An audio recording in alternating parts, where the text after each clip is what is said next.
मदलीपुर वालों, मैं चट्टान दानव हूँ, सबको खा जाऊंगा।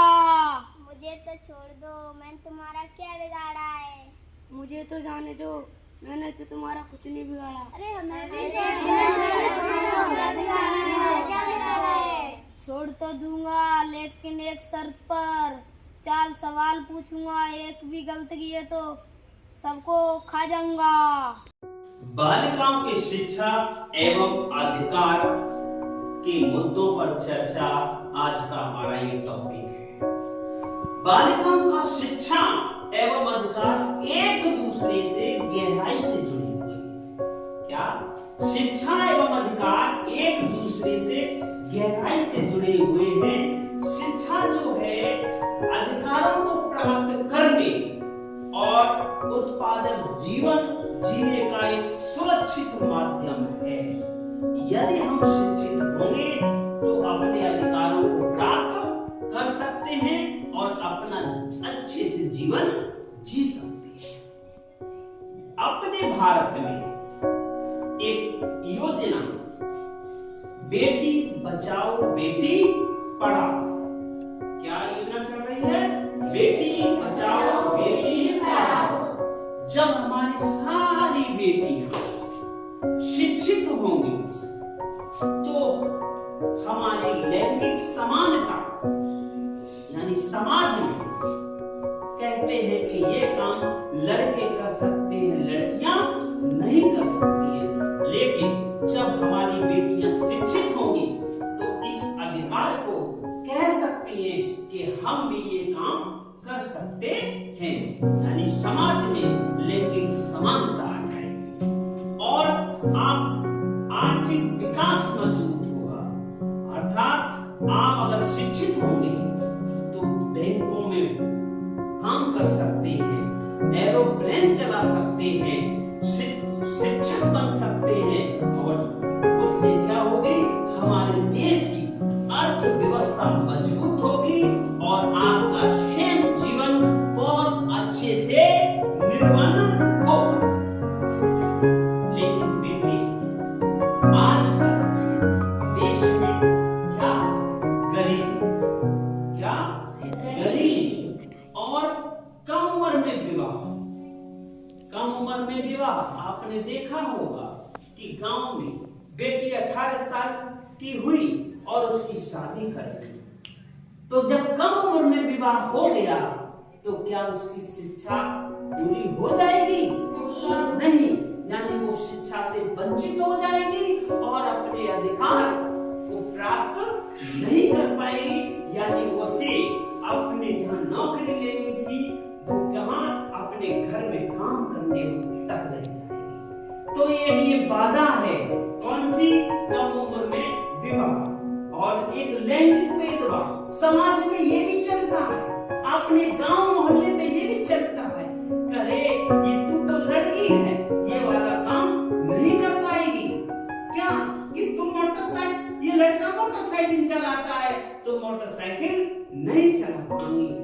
लेकिन आजकल अगर हम शिक्षित होंगे, इस चीज को जानते हैं, अगर आप शिक्षित होंगे तो आप कह सकते हैं कि हम भी मोटरसाइकिल चला सकते हैं।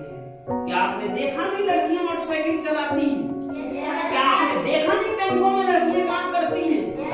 क्या अभी युद्ध हुआ था पाकिस्तान में तो लेडीज ने अपने उसको युद्ध में कितना मारा था? बम विस्फोट चलाई थी युद्ध में। क्या कल्पना चावला अंतरिक्ष में नहीं गई थी?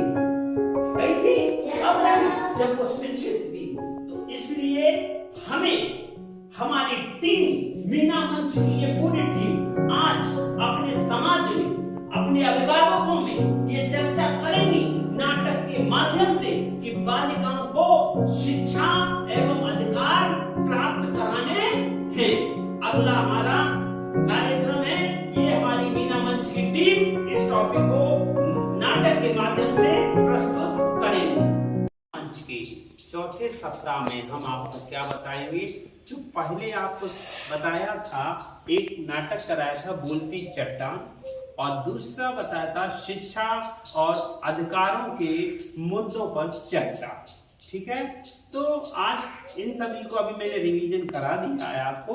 और आज सबसे पहले आज एक कहानी सुनाता हूँ जो आपके किस पे आधारित है, जीवन संघर्ष पर। किस पे आधारित है, जीवन संघर्ष। आपने देखा होगा कि हमारी जिंदगी में क्या बहुत संघर्ष करना होता है। हर दिन कोई नई चुनौती आती रहती है और कोई ना कोई संघर्ष इस जीवन में आता रहता है। तो इसी कहानी को हम मोटिवेशन के रूप में आज सुनेंगे। कैसे, ध्यान से सुने ना, कि एक छोटी सी बच्ची थी। कौन? एक छोटी सी बच्ची थी। वह अपने पिता के पास गई और उसने कहा कि पिताजी, मैं बहुत परेशान हो चुकी हूँ, मुझे हर दिन कोई ना कोई संघर्ष करना पड़ता है, मैं इस जीवन से बहुत दुखी हो चुकी हूँ। तो पिताजी ने कहा कि बेटी, तुम्हें इस जीवन के संघर्ष से घबराना नहीं है, तुम एक काम करो कि मेरे साथ किचन में चलो। कहाँ चलो? किचन में चलो। तब बेटी ने कहा कि मैंने तो अपने पिताजी को संघर्ष के बारे में बताया और पिताजी मुझे कहाँ ले जा रहे हैं? किचन में। तो बेटी किचन में उनके साथ चल गई। जब किचन में गई तो उन्होंने कहा कि बेटी 3 पतीले लिए। क्या लिए? 3 पतीले। और 3 पतीलों को अलग अलग 3 चूल्हों पर रख दिया। उसमें थोड़ा पानी भर दिया और पहले पतीले में क्या रखे? आलू। क्या रखे? आलू। दूसरे पतीले में अंडे रखे और तीसरे पतीले में कॉफी बीन्स रखे। अब उन्होंने कहा उन पतीलों में उसको जला दिया और उसको उबलने के लिए रख दिया। कभी कितने 15 मिनट बाद उन्होंने उस चूल्हों को बंद कर दिया और फिर बेटी से पूछा कि बेटी, तुमने क्या देखा?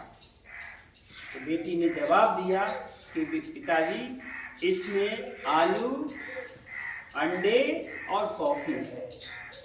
तो उन्होंने कहा कि आपने इस उबलने से पहले आलू में क्या परिवर्तन देखा? तो बेटी ने बताया कि आलू उबलने से पहले कैसा था? टाइट, सख्त था, लेकिन उबलने के बाद कैसा हो गया? नरम हो जाता है आलू उबलने के बाद। आप बैठ जाओ।